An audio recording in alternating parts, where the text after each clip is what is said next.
We won't charge. Okay, It's merci beaucoup. How about, might have a people. Like. I'm gonna be taking a flight, but unless it's on the live stream, and even there's a delete. There's a delete. It's so bad the charity slides sur celui-là, ça.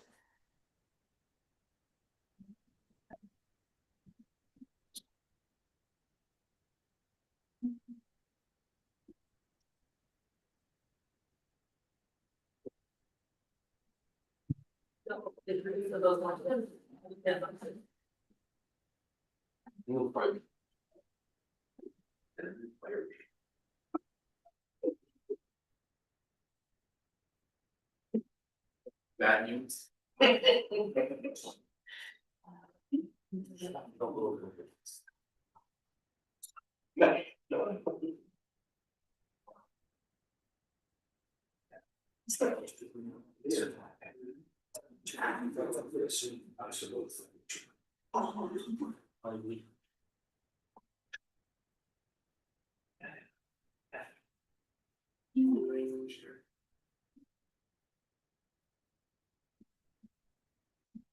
So, I'm gonna sit here.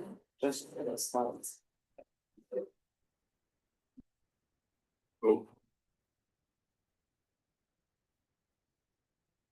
Yeah, no, we have, what's that? Oh, it's on paper. So you get it. Please stand for the singing of the hand up.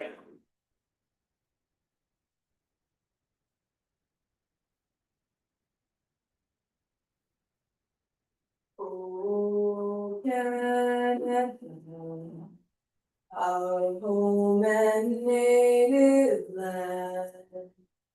True patriot love in all of us, God man. Car ton bras s'est porté le pays, il s'est porté la croix. Ton histoire est une épopée des plus brillants exploits. God keep our land glorious and free. Oh, Canada, we stand on guard for thee. Oh, Canada, we stand on guard for thee. Remain standing. La ville de Kapuskasing et son conseil reconnaissent que nous nous trouvons sur les terres traditionnelles de la Première Nation Moose Cree dans le traité 9, qui abrite également plusieurs nations. We will continue to work in collaboration towards reconciliation in a healthy and mutual manner, while sharing responsibility and accountability for this and for the health of this land, which we also call home. Please note that this meeting is being live streamed. The content being streamed may be subject to copyright protection. You see that? That's good to me.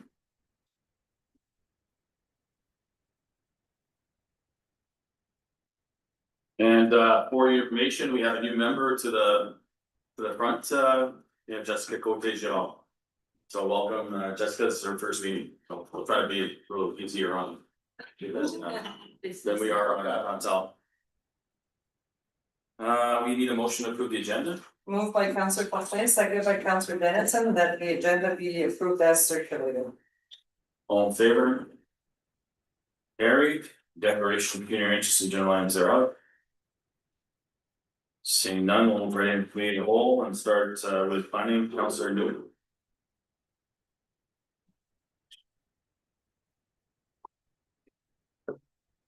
The 2025 asset management plan presentation. For this one here, Dave, we have this gentleman right now. The needs assessment, consultant is here for the presentation, right? Yeah. Yeah. So Tim and just yourself, hey Tim, Aaron's not with you. That's correct. It's just myself this evening. All right, well, the board yours. Okay, great. Thanks very much for members of council. Tim Welch from TWC. We're a housing consulting firm that does both housing needs assessment, housing policy work, and works with group to try and create affordable housing. Next slide, please. So just briefly in terms of the agenda of about the housing needs assessment, provide an overview of the project and the goals and timelines. I'll highlight a number of the key findings in the full report. There is a lot more detail.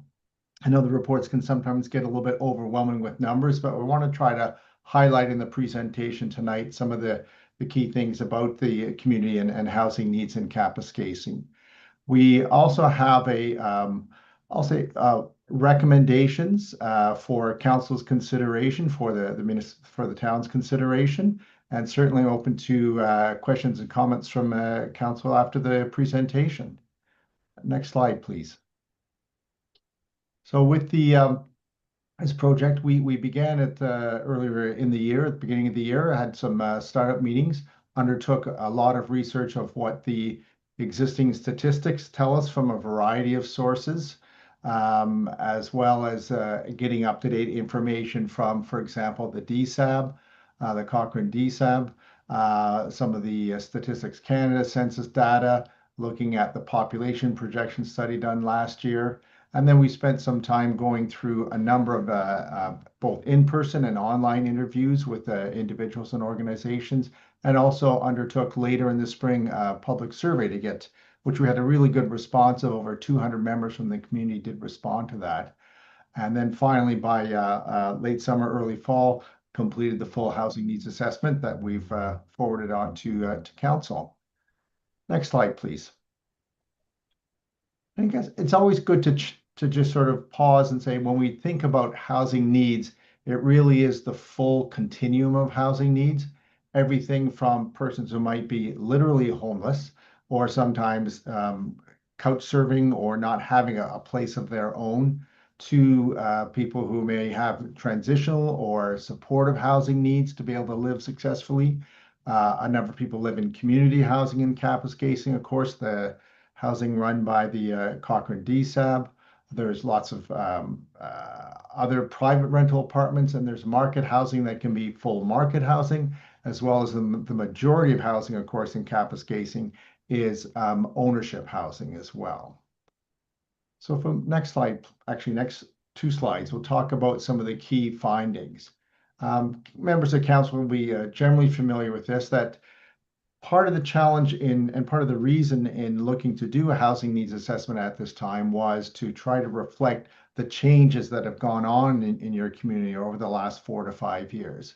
We had census data that was collected in the 2021 census. Some of that is based on statistics from 2020. And so that's almost 5 years old now, some of that information. Of course, there was dramatic change starting in 2020 with the COVID pandemic, and also that the amount of growth. So that while the previous census figure from 2016 to 2021 showed a decrease in population of almost 3%, in the past 3 or 4 years, there's been very noticeable growth in the community. And that's impacted, of course, the housing situation in Kapuskasing. You had a thorough study undertaken by Watson Associates about population projections, and it's expected that population has been increasing and will continue to increase to up to 8,700 residents by 2031, and by approximately estimated to be 9,250 residents by the year 2051. I think some of the other, so you're moving from a declining population into a steady growth population projection. A few of the other key statistics to keep in mind is the aging of population. In 2021, the census showed over a third of all residents were age 60 and above.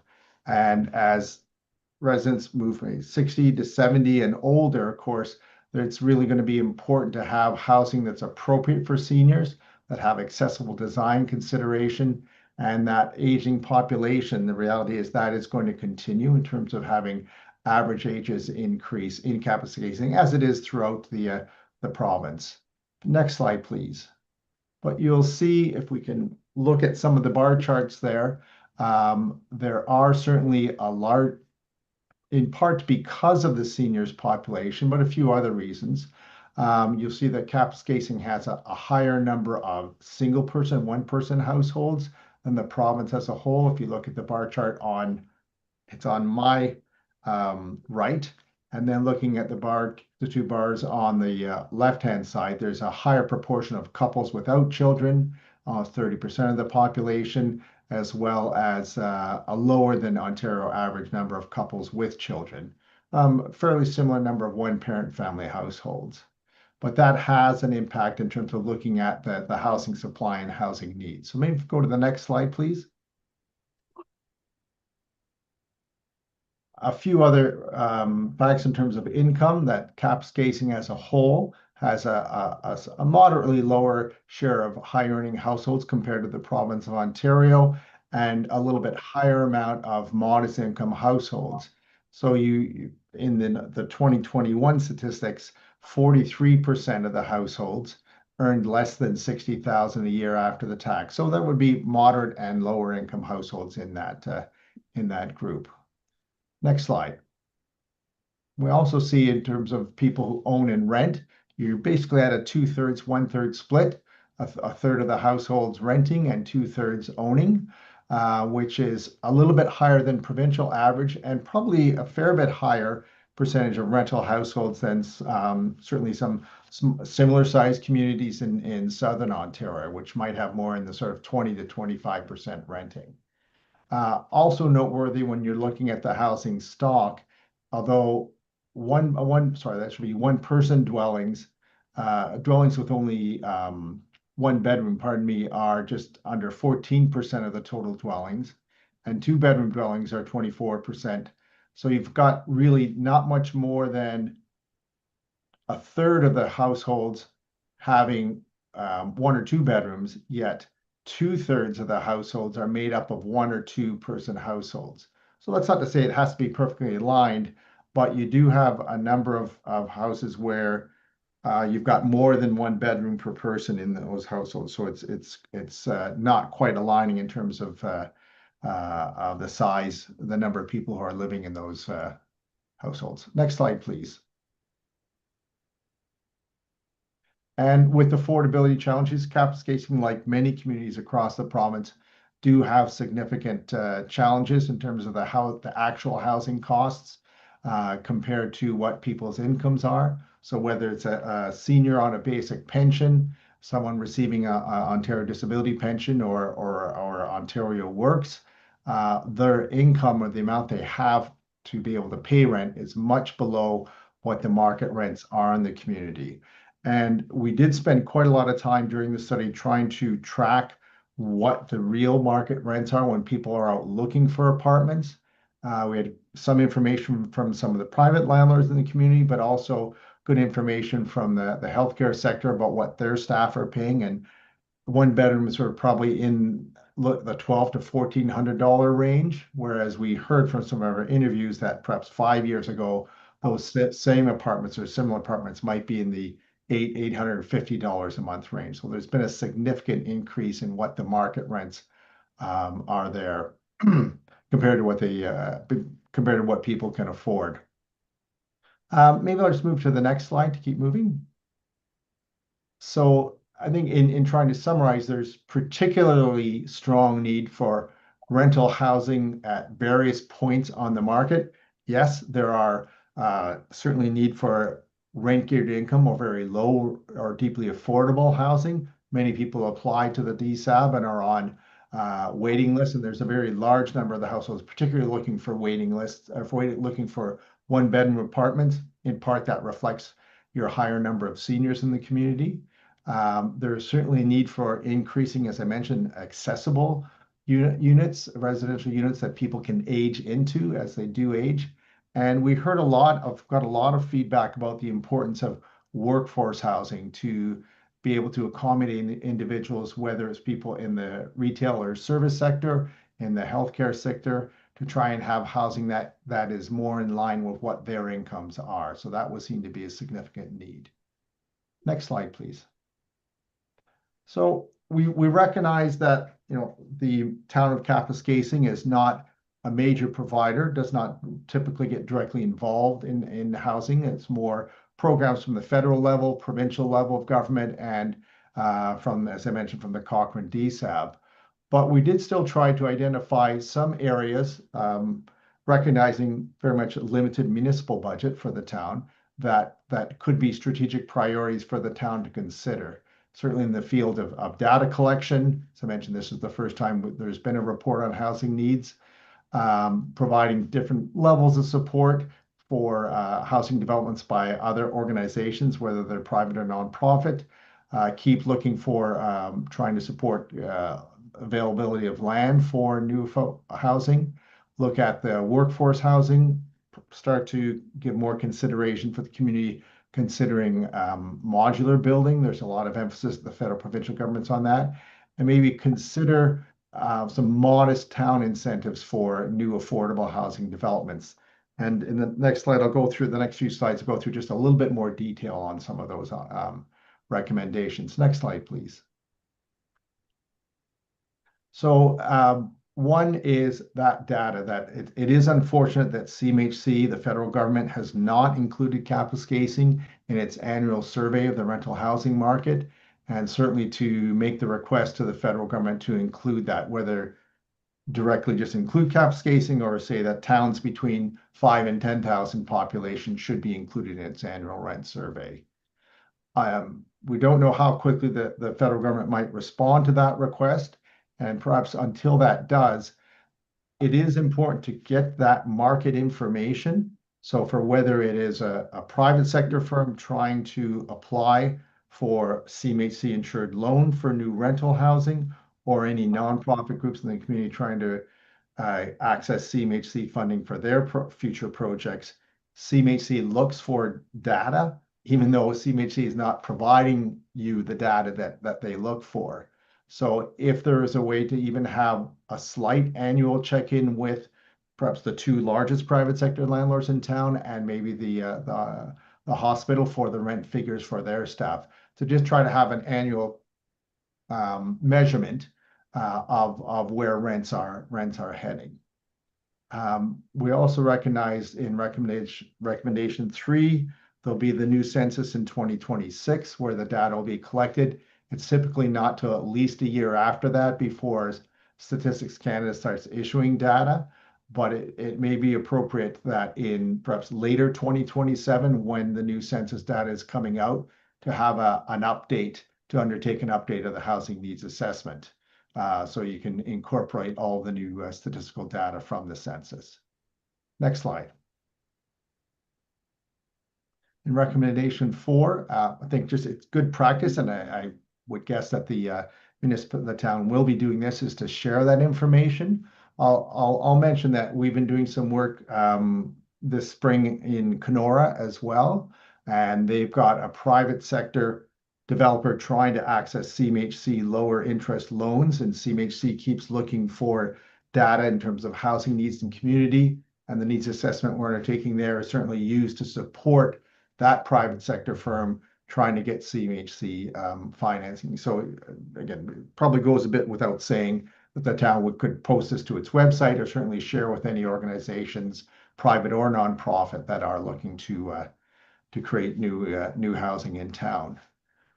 In recommendation 5, this one may be a little bit more challenging, but for smaller groups, for nonprofit groups, and we spoke to a couple of organizations in town that could be interested in developing small scale supportive or Indigenous housing in the future. And sometimes it's to get to the stage of being able to apply to CMHC, for example, for funding, or the DSAB, you need to have a little bit of work. So if there is potential room in the budget, and I recognize municipal budgets are always tight every year, to perhaps consider offering 2 or 3 small grants per year for groups, to get them to the stage where then they can make an effective case to the federal or provincial governments for major capital funding for housing. Certainly, just to continue some of the work you probably already do as members of council, to try to get more construction of particular seniors housing, And of course, that helps the goal of freeing up seniors who might be living in a 3 or 4 bedroom house, moving into an apartment, and that frees up some of the homes that could be for sale for family housing, families looking to purchase a home. Next slide. Also, it's good for the town, you may have periodically done this, but to look at its land holdings to see if there's any opportunities in making housing available, whether it's for attainable, which is kind of workforce housing, or a more deeply affordable housing. There could be also an option to reach out through an expression of interest. A few municipalities have done this to other landholders who might have land available for housing but don't necessarily want to develop it themselves, just to try to create a little more of a database for land that could be used for future housing, whether it's 2, 3, or 4 years down the road. And recommendation 9 is to reinforce something, again, members of council are already aware of the importance of trying to have particularly some of the affordable and attainable housing near major employers, such as there's the new future long-term care home, to try and create that workforce housing close by where the jobs are going to be. And next slide. So, last couple of recommendations that to try to keep sharing information. And as I mentioned, there is a large push right now, both from the province and federal government, about modular or panelized housing. So to try to keep looking for information about any incentives from those senior levels of government to support modular housing as an option that could be considered for housing developments in the community. And the last thing to mention, to potentially support at the local level modest financial incentives for either nonprofit or private developers trying to create affordable housing. This is done in many municipalities, including a number in Northern Ontario, of community improvement plans. Those typically don't have large grants.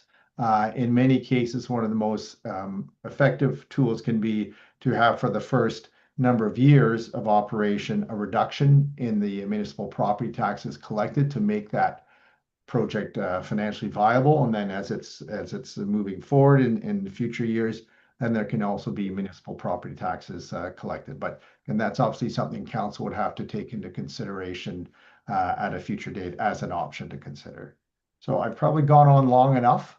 So I'll pause and say thank you, and I'm very happy to take questions and interest in comments from members of council. Thank you.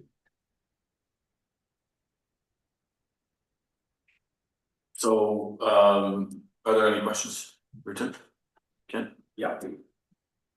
Thanks very much for the presentation. My name is Ken Munnick. First question I have is just what your recommended timeline and funding approach for developing a housing community improvement plan would be. For a community improvement plan, that in other municipalities we've worked on those, it can be usually sort of a 4 to 5 month period. Something that could be considered in the 2026 year. I'm sure members of council have many agenda items already filling up for next year. The fact that in a number of municipalities where we've done CIP recommendations, we'll start out doing a housing needs assessment. And so that, since that work is already done with this report, that time frame could probably be made a little bit more compact and maybe a 3 to 4 month process. There is a statutory requirement to have at least a public meeting on a CIP before it's considered in a vote from council. But that certainly could be something considered in the 2026 year. Thank you. Any other questions? Yes. Go ahead, Ken.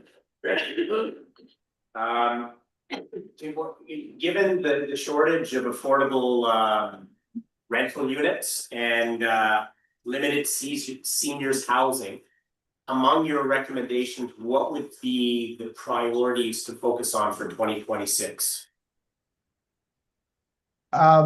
Two things, and I'll give a little bit of a, hopefully not too long-winded an answer. Again, as members of council are generally aware, there's a good focus, certainly by the federal government, and its new, what's called Build Canada Homes Initiative. There's very large numbers for across the country of a $13 billion announcement and a $1 billion allocation of that for supportive housing, for example. But really, it's trying to get proposals through some of the early stages to identify. Often when proposal calls come for funding, if you've not got the land identified, close to having zoning approved, and a business case ready, it's hard to rush that when proposal calls come out. So I think of the recommendations, identifying land, whether it's municipal land or land that either a private sector or a nonprofit group would own. So to try to encourage those organizations who are considering it, I know that, and I believe some members of council are aware that there's certainly private sector that's looking at potentially for a new rental development.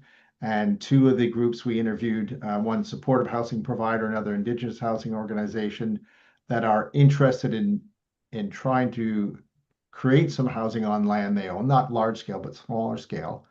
So a little support to them to help develop those business cases could put them in good positioning. I should also mention there's an expectation of a next round of funding for Indigenous housing under what's known as NICHI, the National Indigenous Collaborative, because there's significant federal capital dollars available through that program as well. Thank you. Okay. Can I just keep rolling through them? Okay, and we talked about the current state of housing, percentages in your presentation. Did you, and forgive me if I missed it, but did you quantify the gap between the current housing stock and projected needs by 2031 and 2051, which are the population milestones you referenced in the report, and that were I guess key milestones identified in our population growth study? We didn't have specific gap identifications related to. We sort of looked more at the population projections in terms of continued growth that was in the Watson study. Your household average person per household, I think, is 2.2, if I recall. So slightly below the provincial average, which is more 2.4, 2.5 persons per household. So there could certainly be taking the population projections in the Watson report and essentially dividing that by the 2.2 persons per household, we get the sort of the raw numbers in terms of supply gap on that. If there's a wish, we could work up some numbers on that, working with staff. I think that's a pretty straightforward way to do it. I appreciate that. That's a pretty good rule of thumb, I think, to use. Okay. Perfect. Last question I had was, could you comment on what role the town could play in supporting the District of Cochrane's by name list and motel shelter program? So I mean, I think for the by name list, and we didn't go into great detail in terms of looking at the shelter program, and I am aware that obviously the Cochrane DSAB does both its point in time count as well as by name list. The challenge is because there's such low turnover in the existing Cochrane DSAB housing, very few people from the by name list go in, but also from the by name list for supportive housing, you've got to have additional staff resources. So there is good support organizations in town, but trying to create those units. I know the one organization created a few units in Hearst recently. It's my understanding they've got a little room on their sites in Kapuskasing that could be considered. So I think in some ways, trying to perhaps work with them on their existing land resources to develop a little more of a concept to add, 6 or 8 or 12 new supportive housing units is a really good option for opportunity to work towards to house people on the by name list who might need support services, whether it's mental health, in some cases addiction recovery services as well. Okay, thank you for sharing your thoughts on that. All right, That's all the questions I have. okay, did anybody else have any questions? All right, well, thanks for joining us today, Tim. And enjoy the rest of the evening. You've given us something to read now, and so we'll be able to I'm sure John will be communicating with you further on the study. Okay, great. Thanks very much. Have a good rest of the council meeting. All right. Bye. You're gonna move on to number 2 then? Sure, Bruce, could I just ask one thing before I go into that? What is the plan in terms of advancing the actions recommended? Like I said, Bruce, sorry, instead of Bruce. I asked permission to speak. Yeah, we go with it, John. We've looked at the recommendations, we haven't identified which one will be priorities. Although the question about the CIP, we do have a CIP funds in our budget for 2025 for CIP. We're working on a RFP right now, which will be reviewing, I should say, in the next 2 weeks, and hopefully having a successful consultant chosen by the end of November, early September, or in the plan, which we're hoping to have the affordable housing, senior housing component to it. Okay. That's probably the immediate. The other ones are still just digesting the recommendations and identifying. Yeah, like a lot of the recommendations, or a few of them, we've actually been working with local developers or government entities such as DSAP on potential developments. Nothing that's come to fruition, just conversations. But we'll continue those conversations moving forward. Myself and other staff members and other individuals, and hopefully we'll have some good news in the future. But again, a lot of this housing development in CAP has to do with our limitations on infrastructure right now, which creates an issue. So perhaps an incentive laden CIP will incentivize them to build and invest in infrastructure at the same time. Well, it's an approach we'll have to look at. Would it be fair to say that all those recommendations would be incorporated into a community improvement plan in terms of identifying how to achieve those? Yes. Okay. That's really what I was most concerned about, is capturing these and but they're incorporated into a plan that we can budget. Okay. Correct. Yeah. Okay. That's it then, Ken? I'm good, thank you. Okay, perfect, thanks.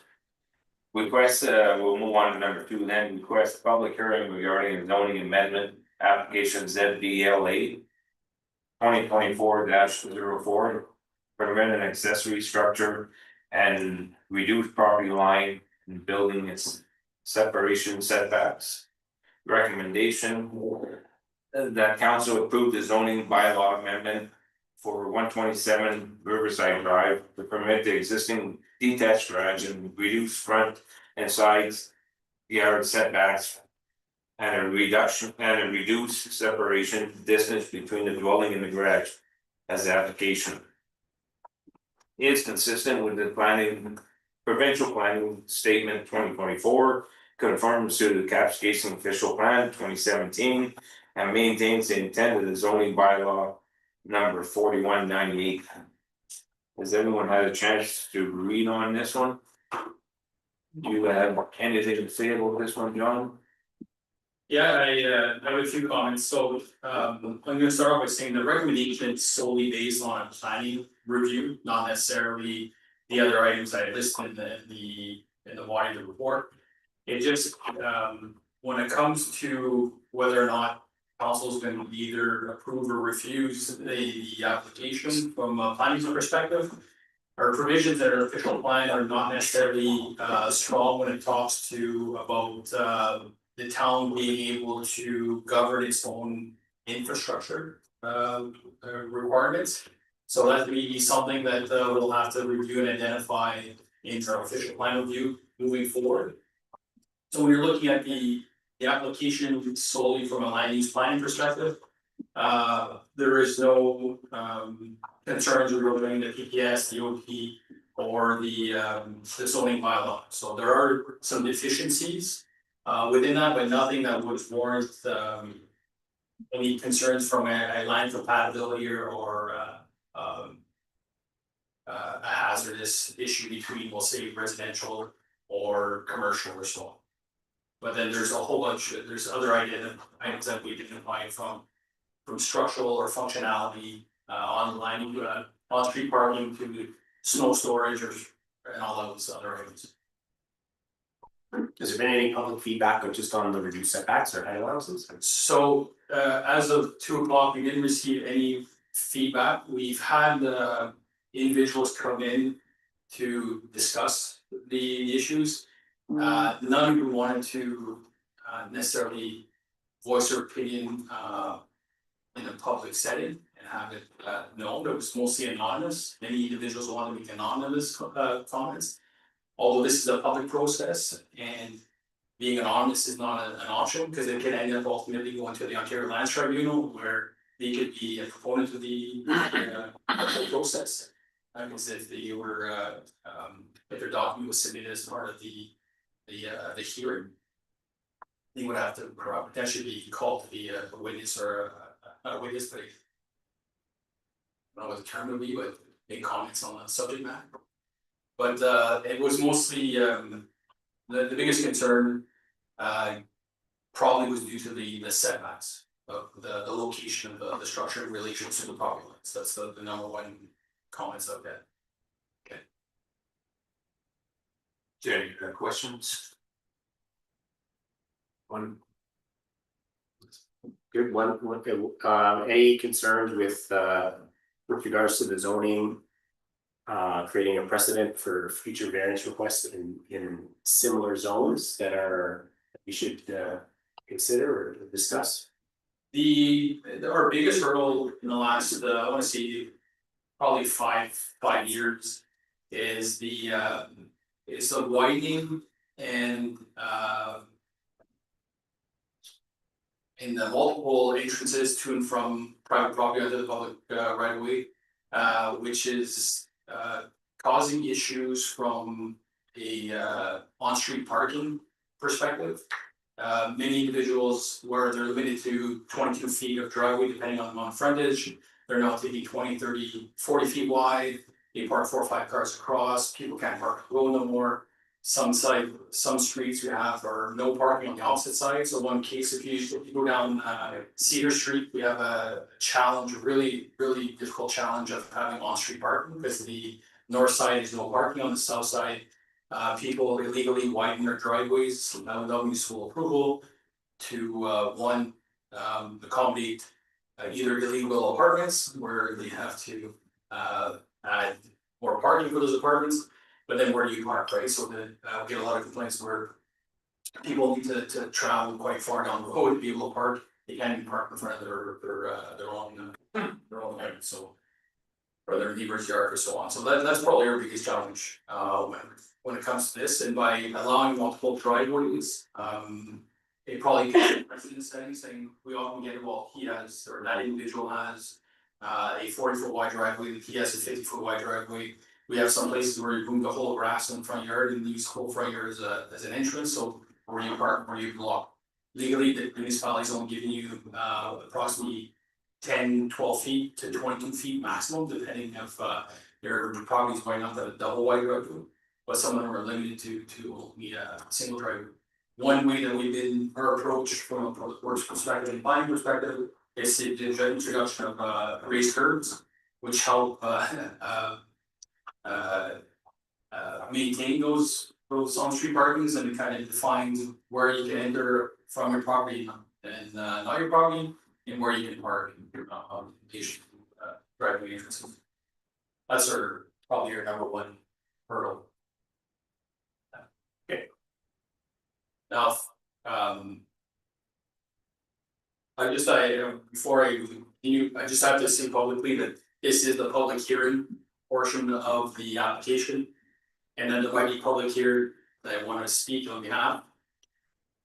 And at some point after we discuss.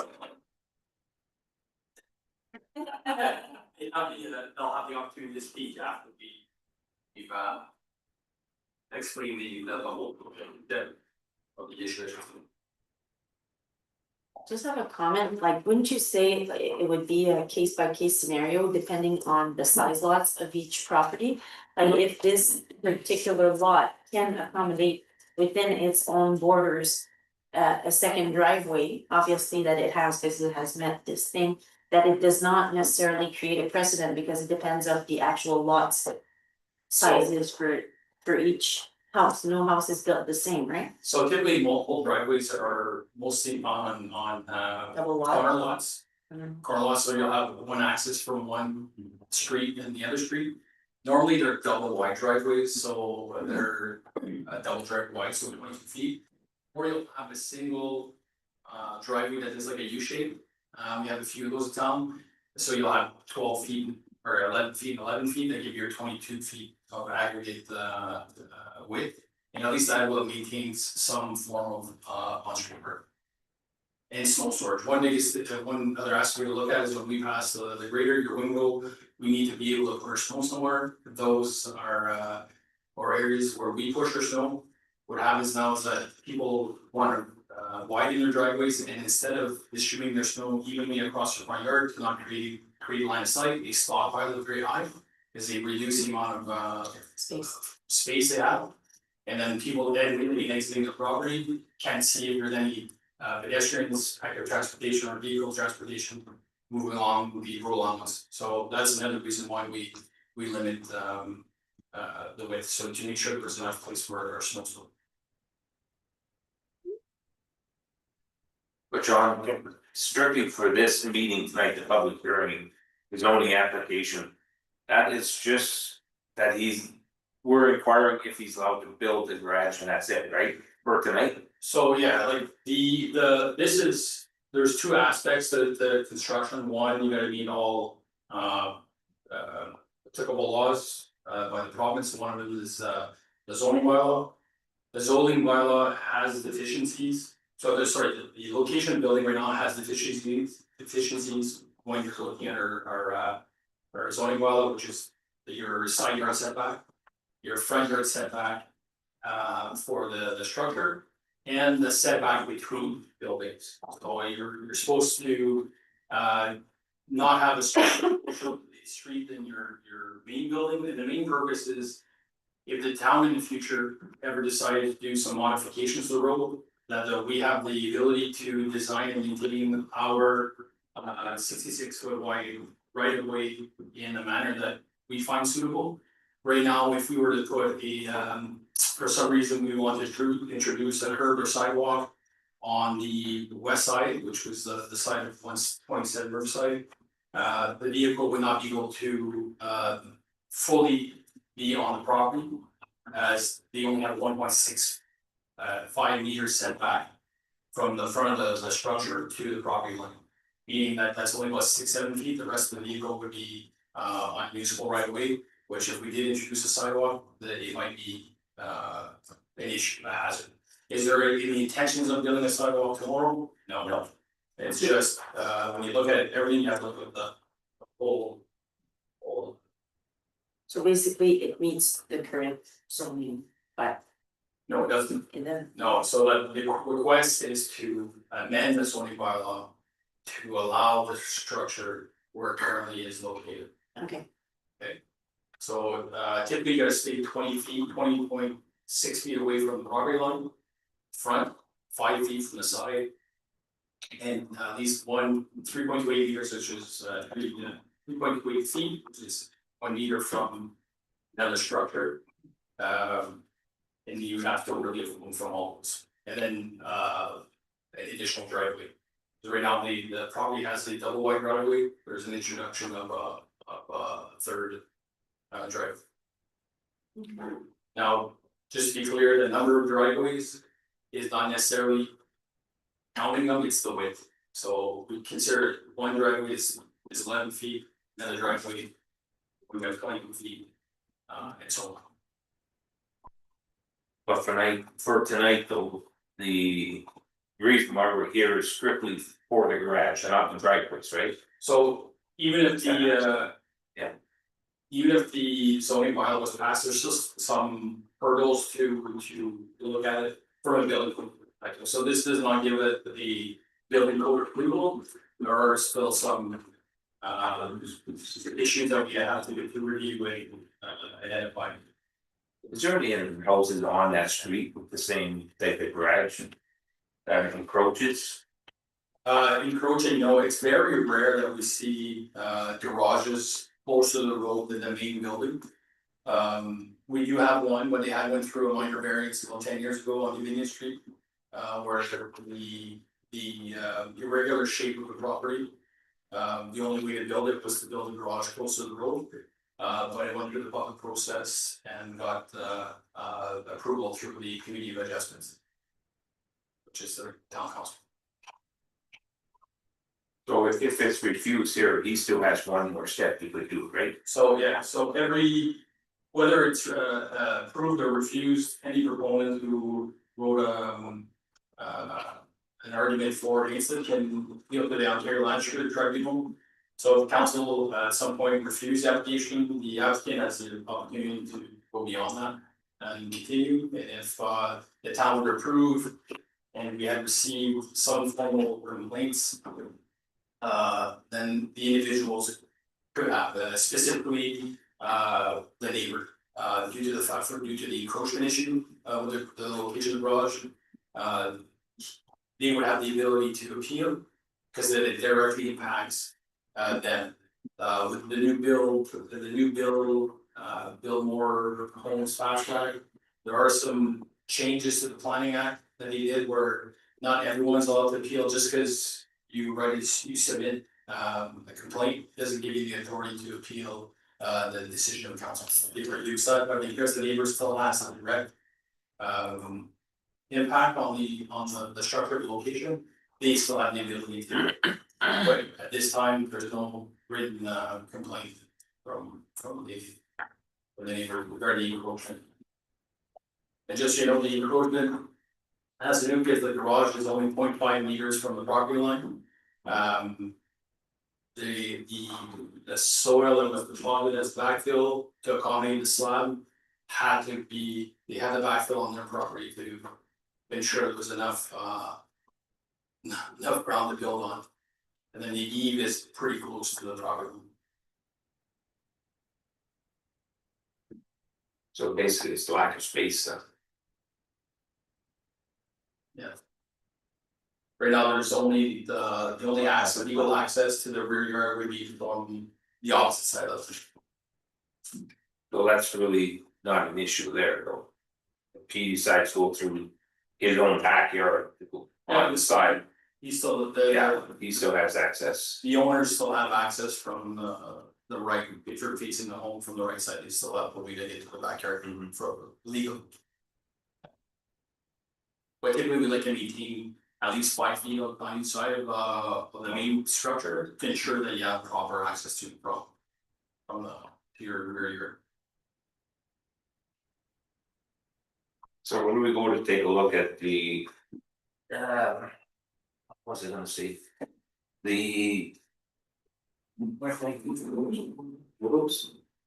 When we take a look at the photos, there's no way the neighbor could get to the backyard, right? Beside the garage and that. Well, sorry, Bruce, I just When we take a look at the lots and that on page 7 of 10. Okay, what do you mean by the neighbor can't get to the? Well, right beside the garage. Left hand. Was. Right beside the attachment, well, basically it's an attached garage. There's I believe the survey shows there is If you look at the next picture, I believe There is a site survey attached to the location of the. And we'll put on page 10. I just can't read it because it's so small. And I need reading glasses. So 0.88 meters, so there's 0.88 meters between instead of your required 1 meter, so it's a little bit closer than it typically is. There are some questions that will have to be answered from a building code perspective on the impact of the on the backfill. Utilized in the structure and the foundation wall. Right now, it is a walkout, so the walls, how do I say that? There's not equal pressure on the wall right now. It's just on that foundation wall to that home. So there are some questions, but those are building code questions. Which will resolve future. This is solely for a planning application. So for planning application itself, J.L. Richards himself recommended, because they feel like there's nothing really wrong according to the There are zoning itself. there are issues, but there are issues that can be resolved by Yeah. passing a bylaw, which would amend the bylaw. But as mentioned before, it doesn't mean that the building permit will be issued tomorrow. There's still things to review from that perspective, but it would resolve any issue pertaining to the zoning bylaw. If we pass the bylaw, recognizing the interior site setback reduction, front yard reduction, and the building separation reduction. And the driveway, the aggregate width of the driveway. So maybe if we put it down as a part of the bylaw, if he brings back his driveway to a double driveway instead of a third driveway, would that help everything out? It would be challenging because it's two different, there are two different locations. Currently the dwelling unit has the garage incorporated within the main structure, it's all one unit, so it's on the opposite side of the home. And this is on the east side, I guess, and then one's on the northwest side, southeast side, so they're on different ends of the property. I can't foresee a way to remedy the situation if the structure were to stay. The reduce that would resolve that driveway width. I think if it's something where the bylaw is passed, in its exception, we have to accept that there's gonna be multiple driveways to and from the property at those locations. There's no way to allow the structure to occur and not have access to it. It's a garage. Does anyone else have any more questions? Think so. Is the general public wanting to speak or? That has no frontage, it doesn't matter. I did between my house and the road, we have, when we found the pins, even Steve Audrey, the pin was 10 feet in front of his picture when we were. Regardless, I think nobody on the street has parking, it's all down. Because the back goes down so fast, it would be. And that goes for all the properties too, we haven't done it,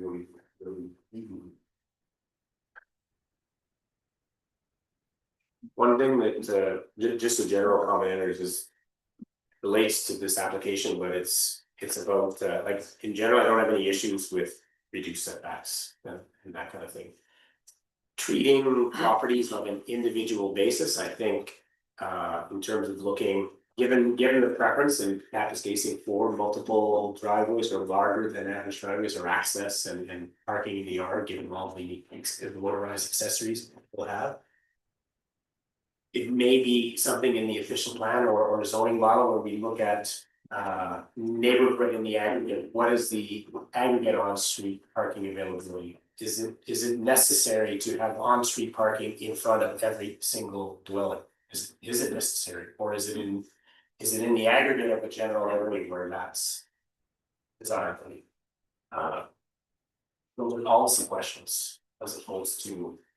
That's just a future question. What's that? That's a future question. So, Often not in this case, but often when people widen their driveways, it's not because they don't have enough parking surface. To park on, they just don't wanna move one vehicle. To get to the other vehicle, it's more a way, an accommodation more than they're required, or the need, I should say. Yeah. You can park 4 or 5 vehicles lengthwise, it's just if you wanna get to the third one, it's better move to the closest to it. You tend to just widen instead, so. I don't. Think per se that when we have I need to change our parking service. People have a lot of park, it's just, it's whether or not they wanna move one to get to. It's cheap, it's our attitude. But in this case, there's, the property can accommodate a structure. Theoretically, You're right. it can accommodate the structure and you need access, so in this case, it makes sense to enable access to it. If it's, I'm gonna note that to ask some questions. Yeah, it's about, Would you be canceling the other driveway on the other side of the house then? Would this be your primary driveway? By all honesty, I wanted to put a door where the old garage was.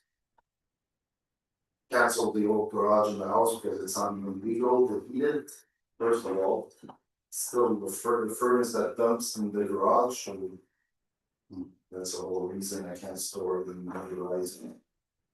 But if it's a concern you want me to cancel and just put grass in front, I can, and really, that garage is just storage, really, it's the size of the shed. Go over the bigger shed, but it's not a Taj Mahal on Woodgreen, it's a 16 by 20 shed for storage. That I got, right?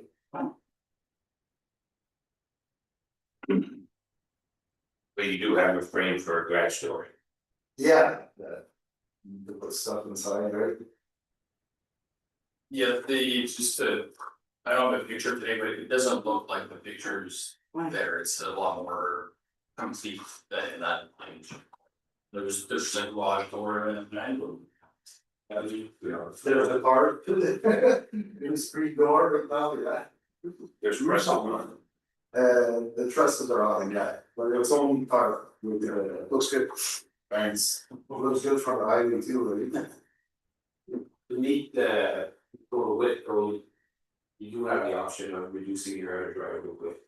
Oh, yeah, absolutely, I didn't do the driveway when I bought the house, the guy before me extended it.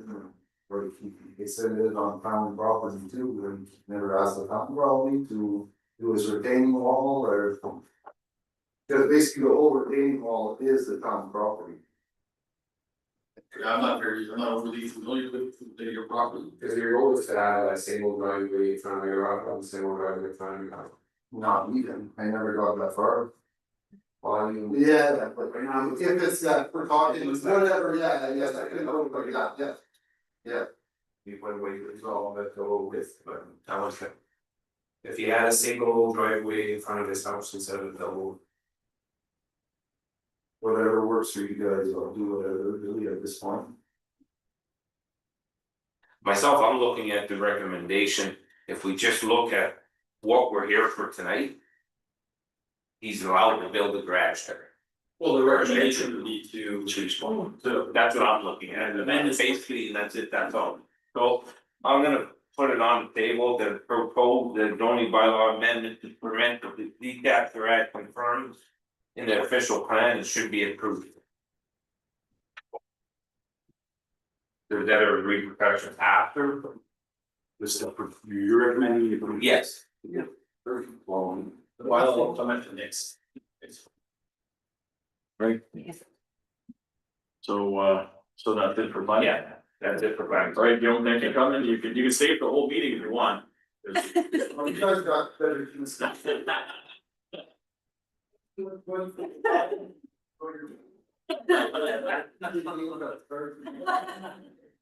Guys, I appreciate the time. Public Works, Councilor Bethel. Merci, Recommendation to approve the 2025 asset management plan as provided. Assuming everybody had a chance to read it, but is there anything you wanna highlight or? I'll pass it on to my colleague. Okay. Let's see you. First question first. Yeah, Was it, you did this internally or was that contracted out? no, but that's the journal. Internal, okay. It's all. You couldn't tell with the journal by reading it? Well, I didn't see the little logos anywhere on it, as I assumed it was internal, but just wanted to. So basically, I would like to just go over the main changes again. It's a little bit of a repeat of the meeting, a couple of weeks ago. But the message is important enough that we should go through it again. So essentially this plan, that there's 3 big changes in it. We recommend further investment to maintain the existing level of service. That language was in there before. The language is just stronger this time. I also describe failure mode for underground piping. And I'll go through those scenarios at the end of my presentation. And then there's a financial plan section, which I presented last time, which is just a high level overview of what's our total replacement budget, what's my estimated replacement budget need. So that's what I'll just go over again. So our existing replacement budget currently, if you add all of the various budget items that would take care of replacing assets, we have 3.6 million. And what I estimate our annual need should be is 8.4. So that's for all major asset types. Vehicle, buildings, streets, everything that's in my table. So big gap of about 5 million. There's a gap in a lot of stuff, like vehicles, for example, is 500,000, we don't put 500,000 annually in vehicles, so essentially we're depleting our vehicles, and I went pretty long life, like we're using pickups for 20 years, so pretty much all of these things are based on pretty conservative assumptions. I'm not pricing this out of the extravagantly pricing. This is I think good reasonable middle of the road estimate that we should put any money towards replacement. So 5 million, the biggest gap is gonna be street reconstruction because that's very expensive. The 5 million would be equivalent to a 38% tax increase. Some of this would actually be captured by, water rates and sewer rates.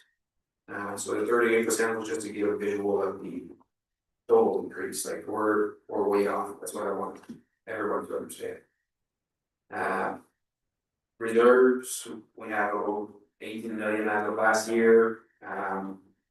At the tune of 5 to 8 million per year. We'll go through that really quickly. In fact, we're a pretty big chunk out of this year for getting virtual. And I'm not recommending the use of debt. I'm not even sure if we can use debt right now, but debt just means that every project is more expensive, and the need for replacement is gonna be for now until the next 50 years, 80 years, it's kind of forever, so. Don't recommend the use of debt. I'm asking for more money than most of your whatever they give me, that I need to start changing the streets. A couple of stats on so I'm gonna focus on street reconstruction, even though that funding gap applies to other things. So for example, like the water treatment eventually will need major repairs. The same thing for the secondary treatment plant. Same thing with buildings, all of these things eventually will need repair. And I think we should invest and build our reserves so that we can absorb those costs. But going back to street reconstruction, and for the case of CAP, we have 24% of the total water network that is eventually end of life. Everything that's cast iron, It's end of life, and if you compare that to the rest of Canada. Gap spacing has double the backlog of replacement that's due. So everywhere in Canada, you're gonna say every municipality has that issue, yes. But I think we're twice as bad as Gap. As the average. The other thing I wanna stress is that this is a really long problem. Really long project to resolve, so if we do. Substantially increase our funding up to 5 million per year for street reconstruction. So 5 of the 8.5 would be going to streets. It will still take 31 years to replace all of the streets that I see that they're doing. So, and every year that we only put 1.5 million towards instead of 5, we're just increasing that final number that's gonna take to catch up. At some point, we'll be so far behind that it will not be possible.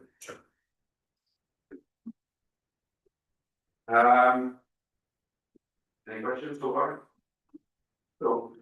So if we don't put any more money in highway limit corridor. That would help us out by 3 million a year. Oh, I was doing it. No. No. No, essentially, Connecting Link has been a lot of money, but a lot of it isn't grants, right? But we still put money in it, if you look at your snow removal, everything. It helps, but it's not very substantial. Would you say $1 million at least per year? No? Just to give you an example, like the connecting link project that we're doing this year, I think our contribution is 700,000 on a $5 million job. What does cost us, At 90% raise. what does cost us for snow removal for that section? So the ministry takes on the maintenance, I believe that's in the neighborhood of 30 to 35,000. There are grants to remove some of that, I think. No, That I'm not aware of. no, not maintenance. So. So, le 38% d'increase pour meter, c'est-tu 38% annuel ou le one-time 38%? So 38% veut potentiellement dire plus que 38% pour les années consécutives. Compte tenu de l'inflation, les coûts, les choses qui augmentent. À chaque année que tu attends de bâtir, le prix va monter. Right? Ouais, il faudrait s'ajuster le 38, Ouais. ça s'ajuster avec. Mais ça, c'est annuellement. Oui. Ça veut dire, si tu as un bill de taxe de 2000 pièces par année, ou 5000 pièces par année, on monte ça de 38%, puis continue tout ça, puis met d'autres. Chaque Puis c'est année. pas plus ça. Oui. Je pense qu'il faut absolument trouver d'autres manières de trouver de l'argent. Je pense que c'est un non-starter. Je réalise que vous allez pas dire, ah oui, sure, on est 38%, mais bon, je veux que tout le monde comprenne. Oui, oui, l'autre gap. Ouais. Puis faut la réduire parce que elle est juste trop grosse. Puis on va appliquer pour toutes les grants qu'on peut, on va se travailler de façon des incentives, on va. Je réalise que. mais il faut réaliser qu'on est pas capable de monter les taxes de 38% non plus. C'est un non-starter. Ouais.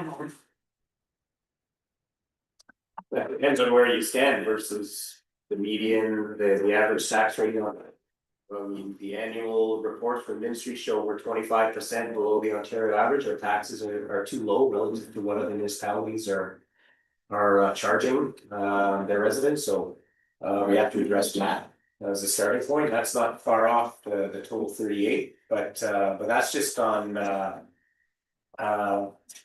I don't think those numbers include water, specific for sewer, which are cost recovery, are they not? So that 38% includes increases to the water rate, to the sewer rate. So it's not just a straight tax increase, it's usage based.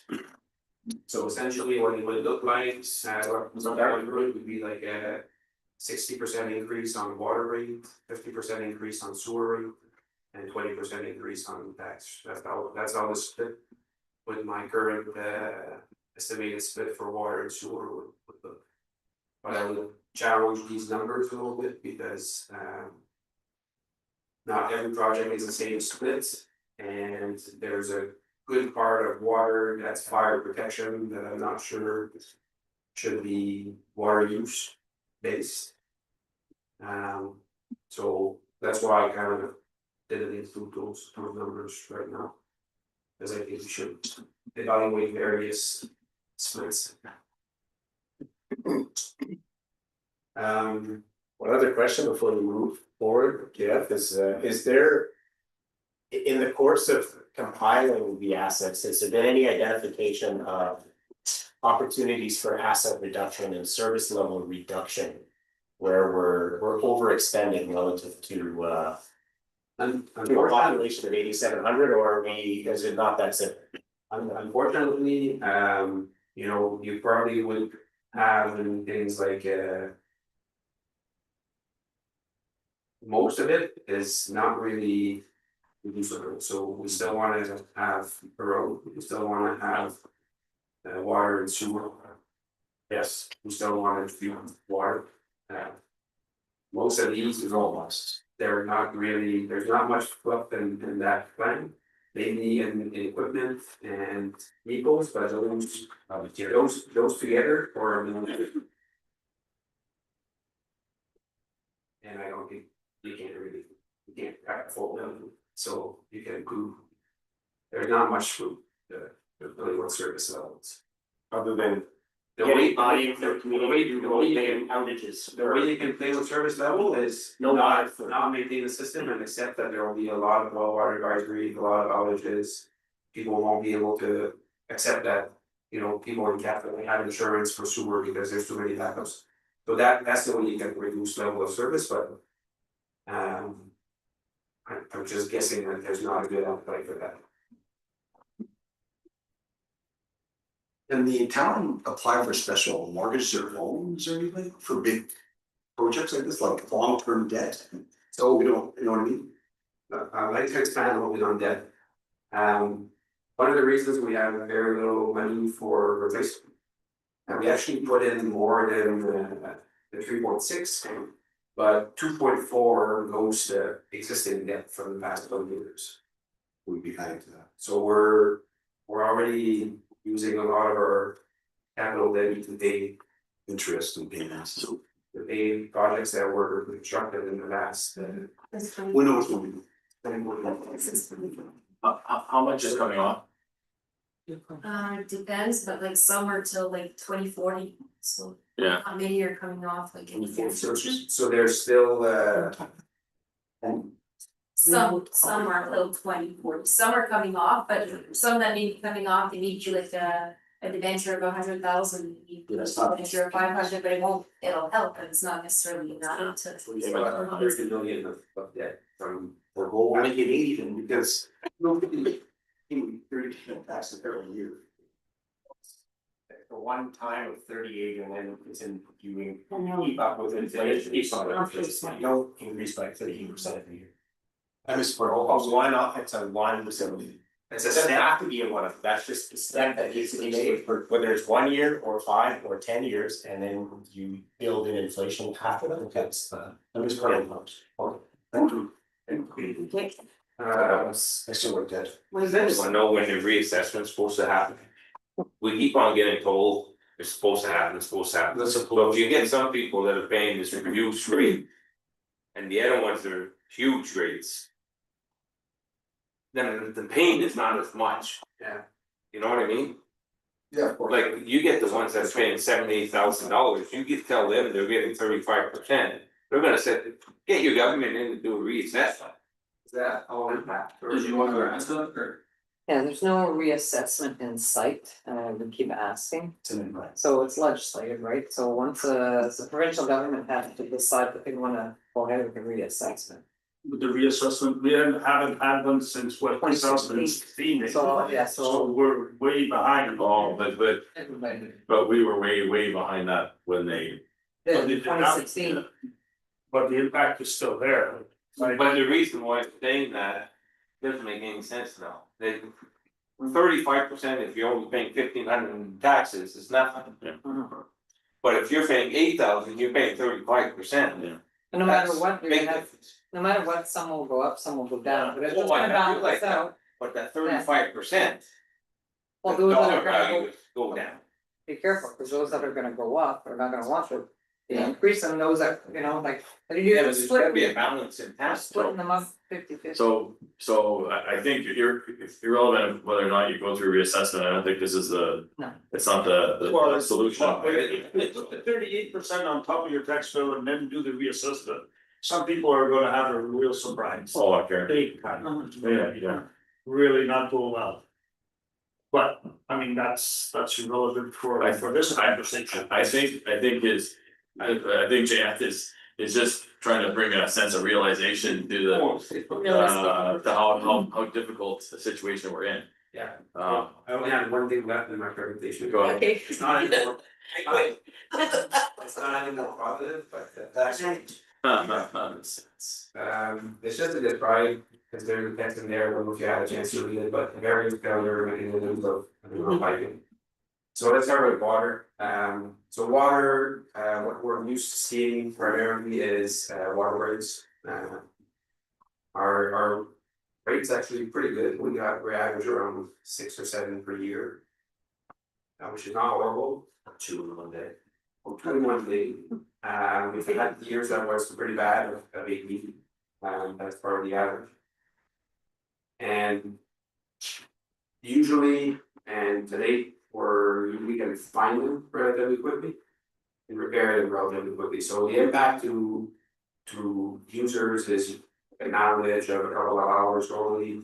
You haven't had to do boil water advisories in a long time, as far as what long I can remember, because we maintain pressure in the system.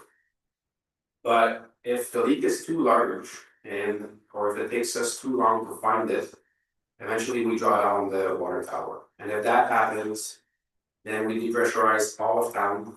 So that means 1 boil water advisories across town. And that act of depressurization just leads to a whole bunch of other failures. So because you didn't maintain that pressure, then you end up with air in your system.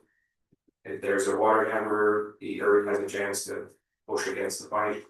That's happened to part of the dam before, and it led to just a series of water breaks. And we're fortunate not to have that scenario happen, but we got really close in my few years that I've been here, especially on the large diameter water line that goes all the way to the plant, the old PECUNIARY line. We've had failures on this one this year, one last year that were really close to emptying the water tank. So that's one mode of failure. So if we don't change piping, we'll just have more and more of those, and we'll probably get that scenario one day, and it'll be pretty expensive to fix all of it. 20 water breaks we're gonna have after one less too late. The other failure mode is so we have leakage, and it's actually not bearable right now. We've had forced leakage in previous years, and as we replaced the whole section of the street, we actually got it under control. But the water tank doesn't have much capacity. It can only produce about 7 milliliters per second. And if you have a hole about 2 inches big in a water line, you're gonna overwhelm the water. And when you overwhelm the water plant, eventually you do the same scenario happens, the water tower goes dry, and then you depressurize the whole system. That scenario scares me even more than the first scenario, because if you don't know where all the leaks are, it's not a single leak, it's 100 different leaks all over, and none of them are visible. Then your only repair that you can do is replacing streets, and you can only replace 500 meters at a time. Right now we have 26 kilometers that are used, so that there's no immediate repair if we just start leaking too much. And by the time you decide to fix it, it's a 30-year project to change all the streets you need to change. So that scenario scares me even more. That's for water. For sewer, the stuff doesn't really age, but it cracks. And especially with base soil, they move, and it just cracks more and more, and eventually the pipe can collapse or block, We're at a point now that have so many cracks that we've stopped flushing the systems. So we used to do that to get rid of your roots or your grease or wipes. We can no longer do this for a good section of town. Because as we go in with our water jet, we break away the soil that's holding the pipe together, so I don't know, were you able to show? It's on the agenda. So there's a photo on the left, the photo of Estalin. And it's on the screen too. Photo from 1975, that pipe is still in operation. So if you were to flush a section of pipe like this, you'd probably end up with a chunk. Here's a. So this is from McPherson, so this was found in the pipe, so it's either missing from somewhere in the pipe. Or it was from a previous failure, but we've operated for a section without it, but. This is something that happens sometimes, we find a chunk of pipe that's missing somewhere. It's only the dirt that's. No. That one could be. So. When you have either partial blockage or full blockage, you will end up with backups, or especially during a storm. We won't be able to get rid of all the water, it'll come back in residents' home. We've all heard stories of this happening here and there, some areas of town are worse than others. And I know that speaking with insurance, like Town Cap is now like essentially starting to be blacklisted for insurance. Anywhere it goes by postal code, so essentially the cap postal code. You're already more at risk, even though your street might be new. Your sewer line might be new, but you live in Cap. And eventually I think we'll hit a point where we just won't have insurance. So it's easy for us to find a street where both water and sewer is new, because we got plenty of streets that are new, so. The good thing about when we reconstruct a street is we solve both of these problems. The third problem is the piping system is storm piping. And we have a couple of major systems around town, like large culverts that take care of neighborhoods, like there's one that goes all the way from Cedar to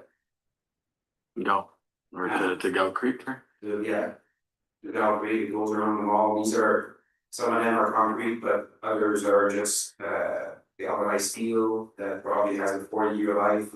We know they're in bad shape, we've been repairing them. Honestly, I'm not even capturing the full cost of replacement of these systems, because it's just a giant project.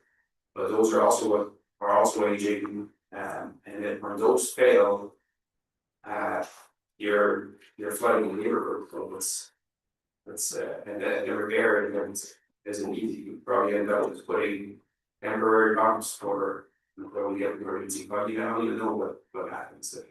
Those large events. But they're in bad shape too. So that's it. Really, why are we doing wah. So, question, Jean-François, c'est.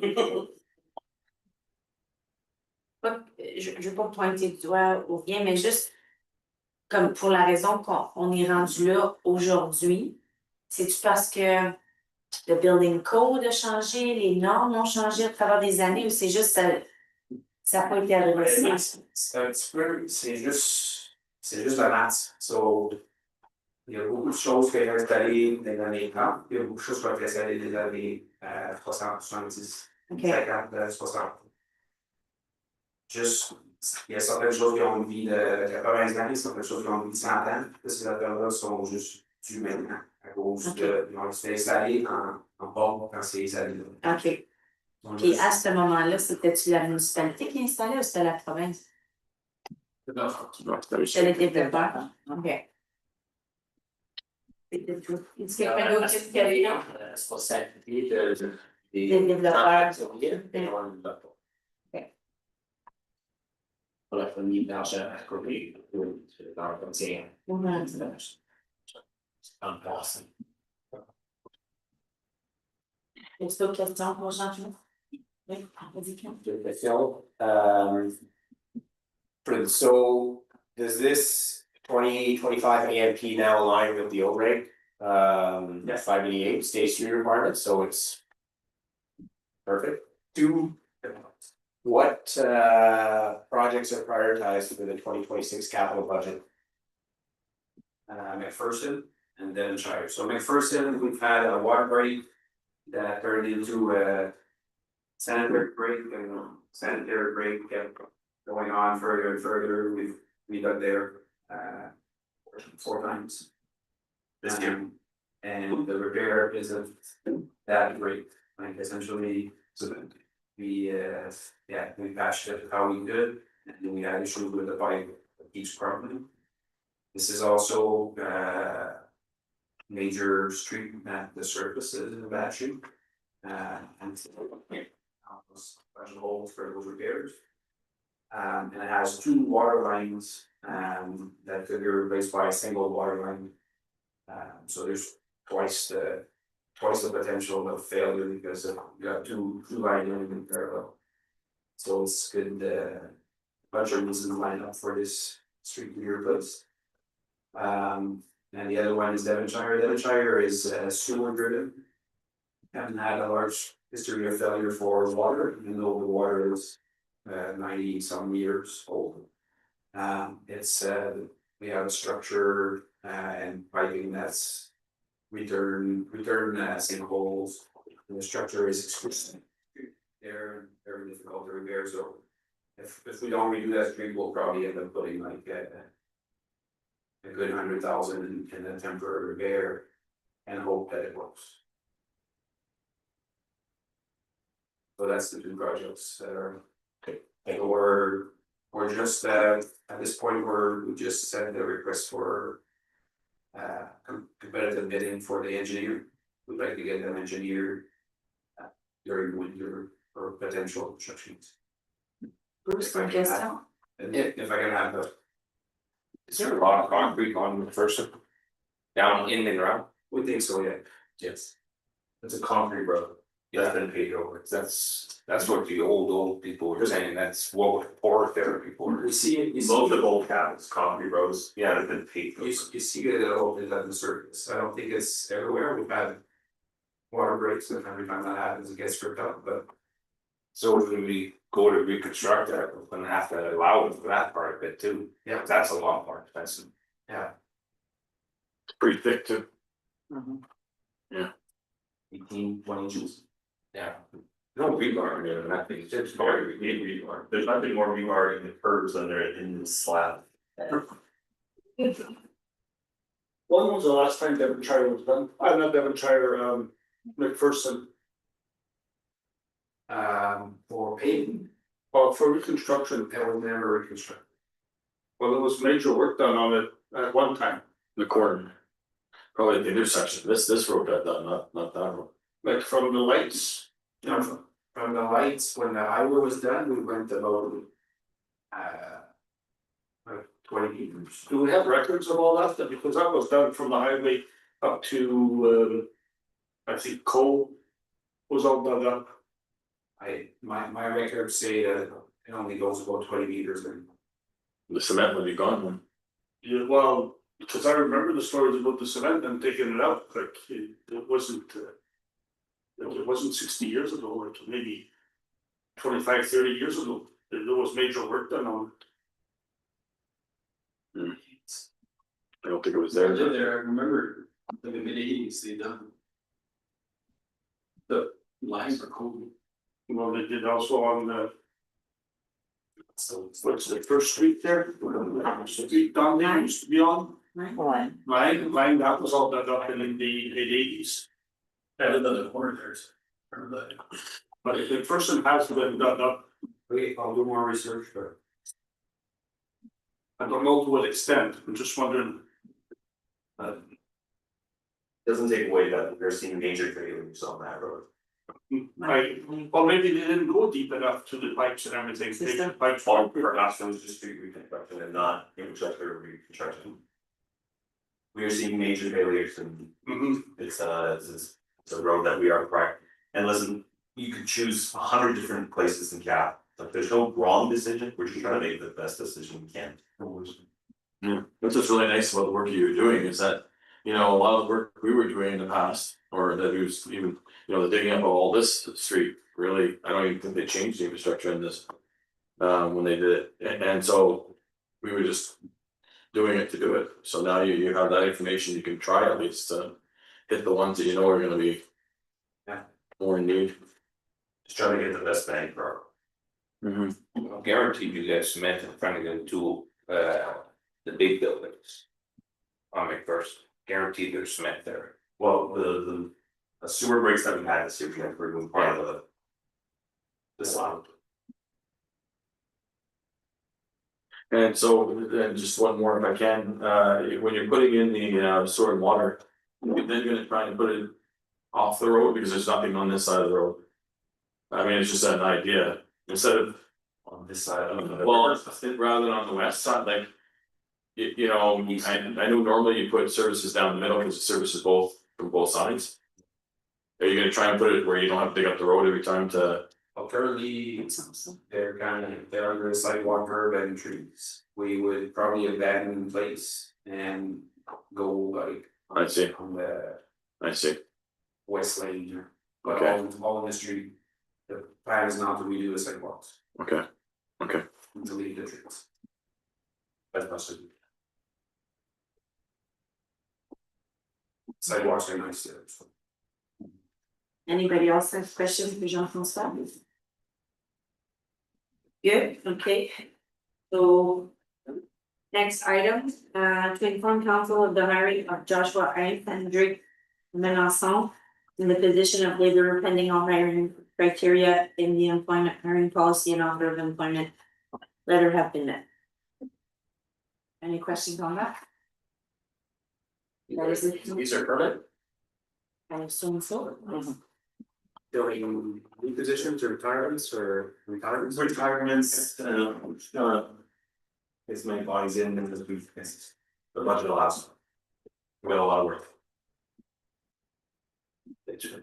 alright, finance, Councilor Johnson. Okay, just have one item and for information, cost statements as of September the 30th, 2025. Council will be informed of the following cost statements as presented: the operational cost statement, capital cost statement, water cost statement, and the sewer cost statement. Just looking through them, the percentages are there, 62%. There doesn't seem to be any abnormalities, so any questions on them? Only 3/4 of the year. Yeah. Final building's not in place, so. But well, Any significant variances in any of the cost items to? explain now that everything seems to be pretty normal. I guess there's some capital money hasn't been, you know, that all up, like there's some projects that we'll have to pay, we might be a little up or down, pretty well normal. And overall, we had discussions between managers as well, so if ever there's certain expenditures in part of their budgets that would be over budget for certain reasons, everyone was advised to try to keep their overall budget in line. So that should really help for us to be at par at the end of the year. Also, in the operations cost statement, you'll notice that there's always a little disclosure regarding like utilities. They're not all up to date in here, so your percentage of 62 may be a bit higher because they're not all reported.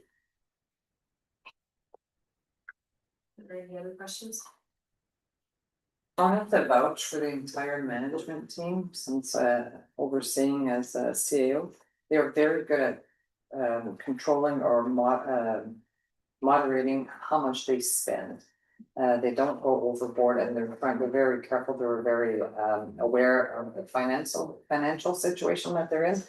And the overspending doesn't happen and they try to cut costs as much as possible, so I'll lift my hat to the team for that. Blue That terminates my report. Alright, that's Thursday, Risk Management, Ken, do you have anything? So you know, sorry. You was not sorry. No. No, okay, There's unfinished items that are related to that, just follow-ups on the emergency response reimbursement program. Our status of whether we have submitted the required documentation and is there any update on that? No, so the fire chief was not able to do a follow-up report, so that's why we put it in as unfinished, so we can follow up at the next. And now that our frequency of meetings is every 2 weeks approximately, sometimes it doesn't need a lot of reports to be produced. That's the only, at this time, the only item that would have been good to have in there if there was one. economic development, community well-being and recreation, Councilor Knapp. Thank you, Mayor Clerk. There's a request for information about the mat tax, that was prepared by, Ellie here. Just, since its inception in 2022, the municipal, the mat tax collected through short-term rentals, hotel stays. Almost $70,000 that has been, regenerated to the community, so it's all there. Any questions about the mat tax and how it's being distributed? Is there any amount that hasn't been allocated? We had two recent requests that might not be reflected here, I'm not sure, but they're reflected, so they were from the Cap Jags and they're here, so we have $19,000 left for 2025, so if you know of any organizations that want to apply for that. So 19 out of 7. 19 of the and I feel that the more the community knows about it, the more requests are coming in. Yeah. So just curious, is there forgive me if we talked about this in the past or not, but disbursements, is there a has the committee come up with a focus in terms of whether they're more focused on tourism based infrastructure or event based types of activities? Is there any preference or are there criteria, or is it just everything is treated equally? It's revised by a committee. It seems, Yeah, I'm asking what the focus of yeah, the committee it's event based. It's event based? It's event based, so the idea is to, how do I say it? It's as long as you can demonstrate that you're putting heads in beds, so the hotel stays. And tourism, like, it's not a community event, it has to be a tourism based event to be able to be eligible. For the mat. For the mat.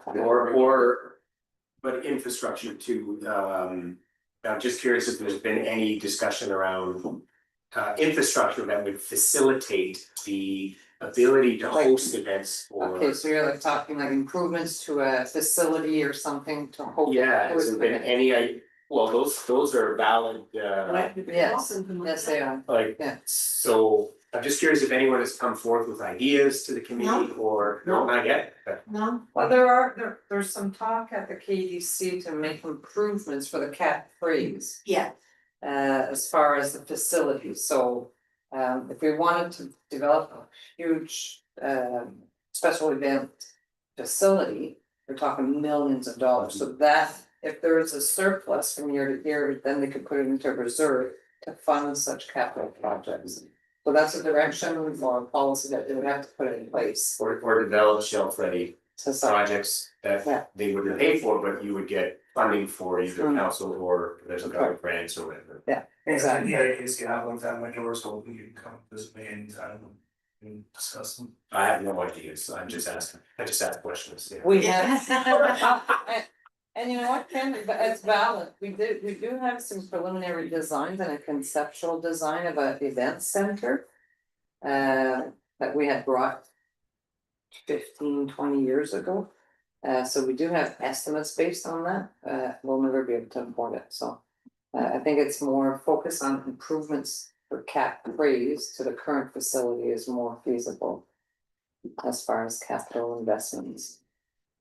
Thanks for the And info. and we also have no guarantee of how much the mat tax is going to generate, because it really depends on how many people are submitting gas fees. So if we don't have that many tournaments or events happening, then we have less people slipping here, unless they're on business rather than.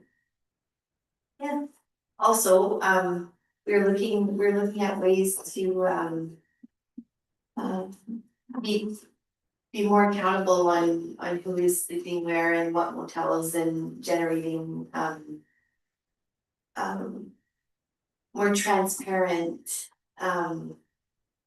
ways of knowing who is sleeping at what motel and how we can get the funds and guarantee to get the funds back. That makes sense? You mean like hockey tournaments, so? Yeah, like how many people are sleeping at the Super 8 tonight, and how much of that income is generated back for our match? Occupancy rate. Occupancy rates. And you have, when we collect the mat tax, it's up to the hotel owners to bring you a check, or you go and ask They're very good at generating the reports and the reports and that, and they send it in. So we have no hotels that are not doing it? There is two establishments in town that are currently being followed up by our treasury department, yeah. Okay. Thank you. And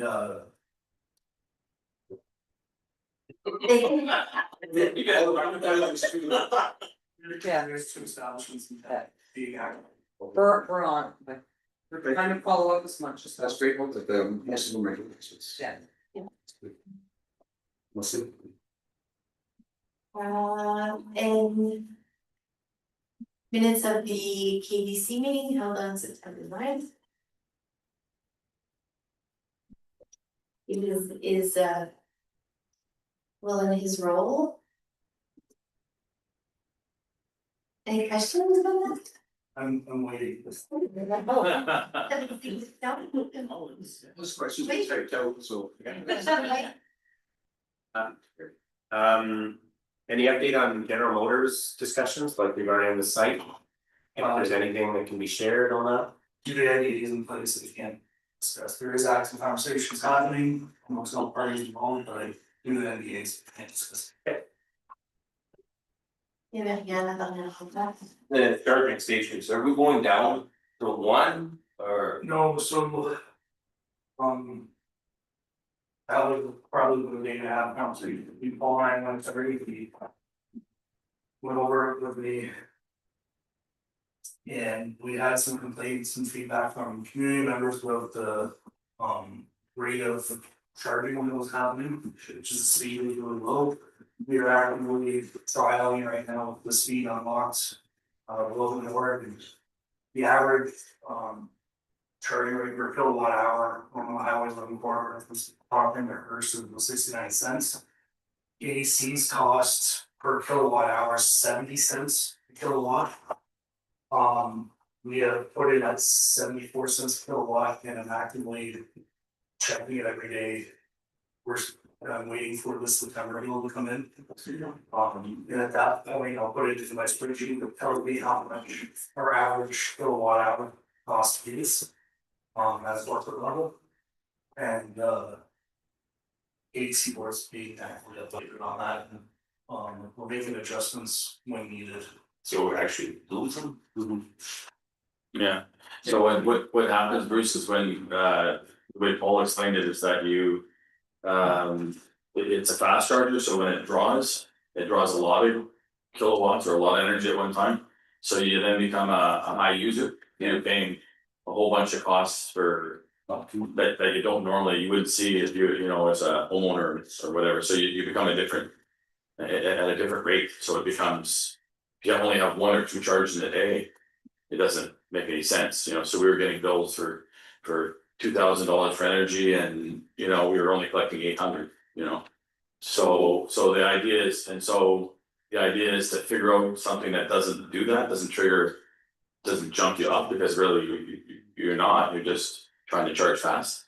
So worst case scenario, we turn them off if we. Well, that's why, yeah, that's what we had done, we had toggled them down. Right, so they don't go as fast, and so we don't cause that spike, and it doesn't become but it's not fast enough, right? And even at that point, we were still losing money. So right now I was trying to find a happy medium, which is why I paid with coming to work. First thing I do is I check to see what our previous day usage was. Number of sessions, what that revenue may have been generating, how much kilowatt hours have gone out. It's gonna be my pet project, and then at such time, like our warranty on that is still until August of next year. So. So you don't have a problem in a large center where you have a lot of. For sure. Yeah, for us, it's one or two, so I think the message to like. I think probably in some of our opportunities to lobby would be to try and change the structure of how that works, so that. You know, they wanna see more chargers along Highway 11. Yeah. How are you gonna, even if you gave us grants to put them in, actually, someone in Yorker Falls was reaching out and saying, hey, I said, well, check your rate, cause you may not be, you know. There is a group, well, he stopped in a couple weeks ago, there's a group that's based out of BC, they're trying to put these in all the way along. Yeah. Trans-Canada Highway, and I looked into this program, if we joined their program, we wouldn't be any further ahead. And there was another group that reached out to Tammy probably about a week and a half ago, and again, I looked into that, we wouldn't be any further ahead. We'd still be behind the 8 ball. So everybody's in the same group, except for that line. So Yeah, so unless it were a Vaughan Mills. Yeah. Traffic, we're just gonna have to monitor our situation, and at some point, we're gonna have to make a decision in the next 12 months as well. Or increase the rate, it's an emergency station or something. Unless some sort of policy comes from Queens Park in January, we're gonna have to keep monitoring. well, you know what, maybe that's something that we can reach out to, and maybe I can extend it in the future. Is there charges that people can decide if they can choose the fast rate and pay the extra money? And choose the slower rate to pay the less? There are some like that, though, there are. Sure. There are, but even when we were at the slower rate, we were still falling behind, but. Like when we get a hydro bill versus what our revenue payout is from this company.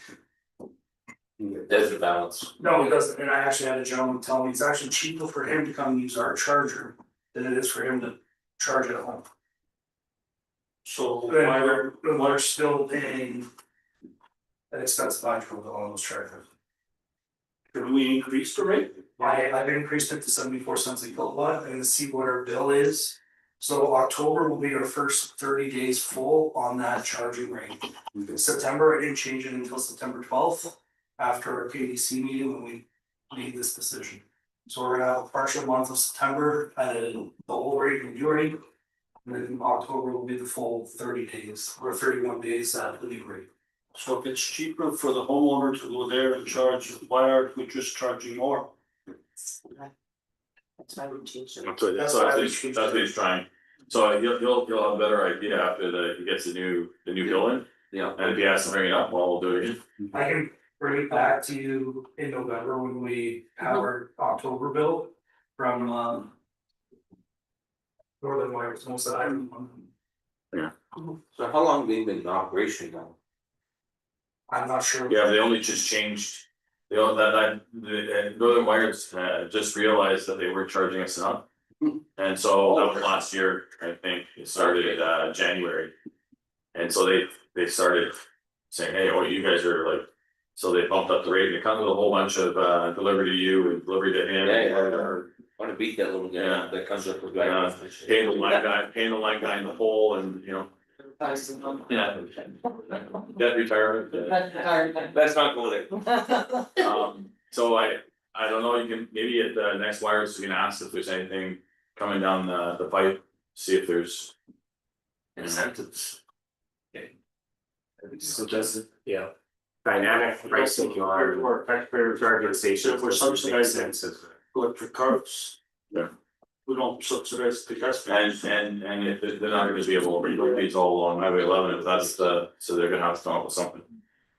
Can I comment on Yeah. this, or, I mean, so at least, as an electric car owner, starting to get a good feel on pricing too. I am talking to other electric car owners, I think the people would favor paying significantly more if the speed is there. That's the convenience, trumps the price by far. If you look at Tesla chargers, they're all 90 cents and above. People still use them, so I will encourage you to run a scenario of just higher pricing, I think if the speed goes up, you'll have more use. And the pricing is probably irrelevant. Since they've increased the speed on September 12th, I have noticed an increase on the usage of it. And the word will get out there, we're the only good stop in Northern Ontario. The only one? Yeah, everything else is super slow, there's nothing fast in 10 minutes, there's nothing. So we have those large chargers, and I would just stop the pricing until the lowest speed and pricing. How do you allow them to make the problem? I don't know, but I would assume we would be. assume, but We'll find out more, Yeah. once we have a better control on the rates and how we can adjust them. We'll have a detailed report at the next one.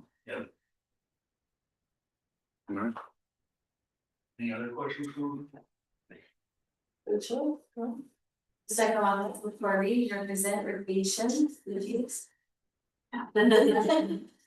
Thank you for one. Yes. yeah, sorry, anytime. Hello, Councilor Fortin? Thanks, Mr. Mayor. There's really nothing new to discuss except this morning, Dave and I spoke about the optometrist situation. And after I spoke to Dave, I spoke to Nicole, so those two will connect together. I told her there could be funding available, so she went, oh, okay, good.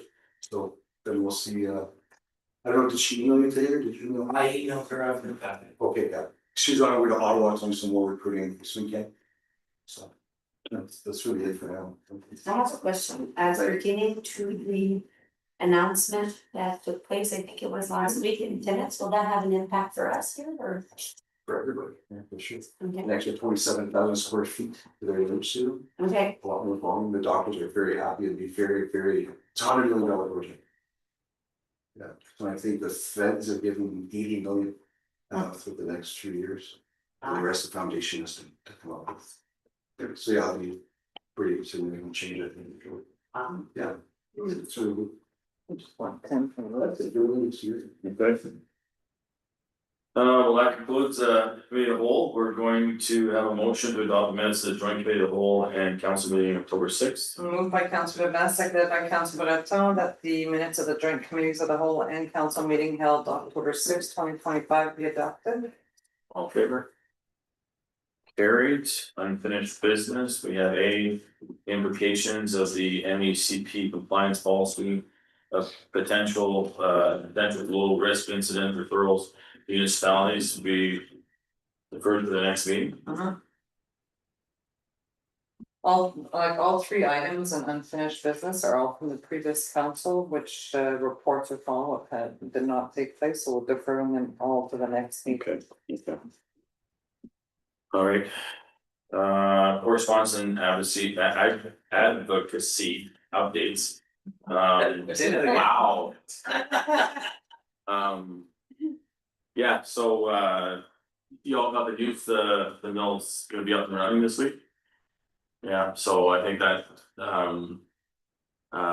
it was pretty close, it was a lot of work, and finally Friday around 2 o'clock, everything got done, settled, so. Now we're just gonna change direction and start working on a plan to be able to present the government as fast as we can. So I stay know some of tuned. the guys from Pacing know that their phone calls are ready for number 5. Yeah, They're happy about that. yeah, that's good. That's good. I mean, it's too bad it had to go as long as it did, and certainly would have been nice to have news out there earlier, and I know we've probably lost some people to other sectors, but Well, thanks for the, you know, tireless hours you guys did, that's. yeah. It was nice to sleep this weekend. I actually told Chantal it was nice. I was looking forward to Friday going to work and relaxing. But I didn't. And okay, so committee of the whole recommendations. Actually, there are none, those are all deferred to the next. Okay. Staff report, no motions and notice of motions. First motion or resolution that we have is moved by Councillor Marks, seconded by Councillor Newton. And this one is to support the request from the Canadian Union of Postal Workers. It reads, whereas the federal government has announced a planned Canada Post Corporation review from October 1st, 2025 to March 31st, 2026. And in that, it's public consultations may be undertaken to consider the Canadian Postal Service Charter. And to get a pulse on Canadians' needs and use of the postal service. Should engagement be necessary, the goal would be to obtain views from Canadians and stakeholders to redefine the government's service-oriented vision for Canada Post. In a context where the postal industry landscape has changed, the needs of Canadians have evolved and the volume of mail and letters has declined significantly to the point that Canada Post sustainability has been undermined. Whereas the current plan does not ensure that there will be any public consultation or engagement with all stakeholders. And that the process and terms of reference for the mandate review have yet to be announced. Whereas the recent Industrial Inquiry Commission report recommended service cuts in the form of post office closures. And the reintroduction of the community mailbox conversion plans of the last federal Conservative government. Whereas it will be crucial for the mandate review to hear the views from municipalities on key issues, including the maintaining Canada Post as a public service, the importance of maintaining the moratorium on post office closures, improving the Canadian Postal Service Charter, home delivery, parcel delivery, keeping daily delivery, improving postal banking, greening of Canada Post, EV charging stations, food delivery, improving delivery for rural, remote and indigenous communities, and developing services to assist people with disabilities and to help older Canadians to remain in their homes for as long as possible. And at the same time, helping to ensure that good jobs stay in the communities and that Canada Post can remain financially self-sustaining. Therefore, be it resolved that the town of Kapuskasing formally writes to the Minister of Government Transformation, Public Works and Procurement, Joanne Lightbound, to demand that no mandate review takes place until Canada Post returns to stabilized operations, until the full impact of the stamp price increase is realized, and until parcel volumes reflect sectoral demand. Therefore, be it resolved that the town of Kapuskasing urges the ministry that any review of Canada Post and the Canadian Postal Service Charter must be done through a full and thorough, transparent public review of Canada Post, including public hearings with all stakeholders in every region of Canada. And therefore be resolved that the town of Kapuskasing wishes to participate in hearings to provide input in the upcoming mandate review of Canada Post. Is there any discussion? Has AMO or Planum taken a formal stance on this issue? No, they haven't yet. Well, Plan to? AMO, well, I can't tell you, I've just started on AMO. Okay. Certainly I can ask that question, and for them, we haven't taken a stance yet. What about regionally? This, I haven't heard anybody, maybe you'd be able to say whether or not Ozaga is looking at, We're gonna put the same yeah, resolution. I think. Would a regional resolution strengthen the position? There's a Neoma meeting coming up. Is there? Well, that might, you know what, that might be, and something more in line, like what you would wanna have is it's piecemeal where. You know, I like this part, and it would, yeah, I think a regional. Motion might be, like, when is the next deal? November 7th, I think. Okay. Second. I think that would be a good idea, actually. And Bruce, I think you're fine for now. No, You're yeah. gonna be the only. Yeah, actually, yeah. Because I think one of the important things here is that we have consultation. I think we wanna know exactly how we're gonna be serviced with mail delivery in Kapuskasing area. I mean, that's my, you know, everybody would have a different view. Certainly, but I think that's. I think what's important to keep in mind for Kapuskasing is that our service is not the same as what the smaller municipalities are. Between, I think, from Hearst to Cochrane, we have Canada Post parcel delivery sorting station. House to house delivery, whereas the others don't, they're all postal office boxes, so our services are not the same as the other smaller municipalities. So maybe that's a good idea, maybe we could actually put something together to have Bruce bring to the Neoma. And see what kind of result we get. Okay. Yeah, good idea, thanks Ken. Is everybody okay with that? B, motion to request the government of Ontario to make Northern Ontario resource development. Moved by Councillor Denison, seconded by Councillor LeBlanc.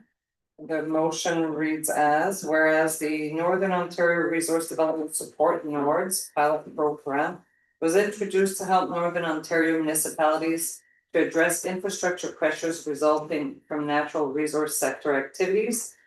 And whereas the program has been well received and has allowed municipalities such as the town of Kapuskasing to strategically accumulate funding from multiple grant and infrastructure programs to advance strategic capital projects. And whereas the town of Kapuskasing recognizes the importance of modern, safe, and efficient infrastructure to support economic growth and industrial competitiveness. And whereas the town of Kapuskasing recognizes the significant impact agricultural equipment and operations have on municipal infrastructure, particularly in rural communities. And whereas the town of Kapuskasing has allocated these funds primarily towards water and sewer infrastructure projects, where alternative grant opportunities are often limited or unavailable. And whereas a continuation of the program as a permanent funding source would alleviate funding pressures, reduce reliance on tax base or user consumption rates, and enhance the municipality's ability to plan and deliver major capital works in a fiscally responsible manner. Therefore, be it resolved that the council of the town of Kapuskasing strongly urges the government of Ontario to make the Northern Ontario Resource Development Support Program a permanent fixture of its support to northern municipalities. And further, be it resolved that the town of Kapuskasing formally supports the principle of stacking or accumulating funding from multiple grant and infrastructure programs to advance strategic capital works, and requests continued flexibility from higher levels of government to enable effective financial planning and timely delivery of large municipal infrastructure initiatives. And further, be it resolved that a copy of this resolution be forwarded to the Ministry of Northern Development, the Minister of Agriculture, Food and Agribusiness, the Minister of Infrastructure, the Minister of Natural Resources, MPP Bilquine, AMO, FANAM, and Neoma, and Roma, and the Northern Ontario municipalities for awareness and support. Before I ask the question, I would like to add in there forestry, we have agriculture and forestry equipment. Okay. It's more reflective of what we do here, as well. So as amended. All in favor? Carried. C. As a result of our last KDC meeting, recommendation was put forward. Moved by Councillor LeBlanc, seconded by Councillor Breton, that Guy Paradis be appointed to the board of directors of the Kapuskasing Economic Development Corporation. All in favor?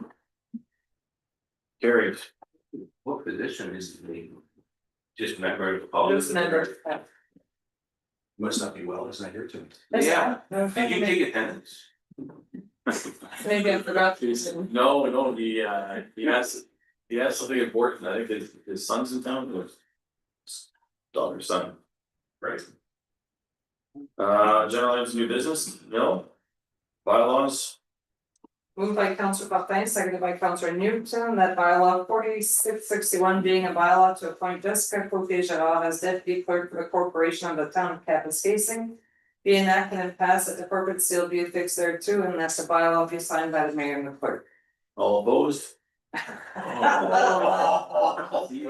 in favor? All in favor? You want the last one? Carried, congratulations. No. Motion to approve confirmatory bylaw. Moved by Councillor Monick, seconded by Councillor Denson, that bylaw 4662 being the bylaw to confirm the proceedings of council be enacted and passed. That the corporate seal be affixed thereto, and that the bylaw be signed by the mayor and the clerk. All in favor?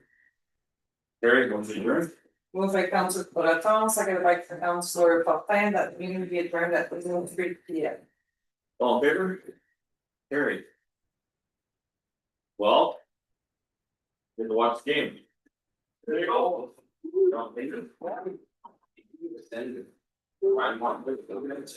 Oh, they're gonna go. Yeah, it.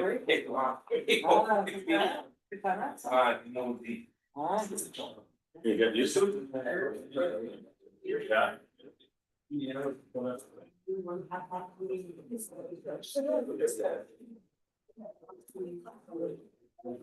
Well, that's it. And then she is my mom.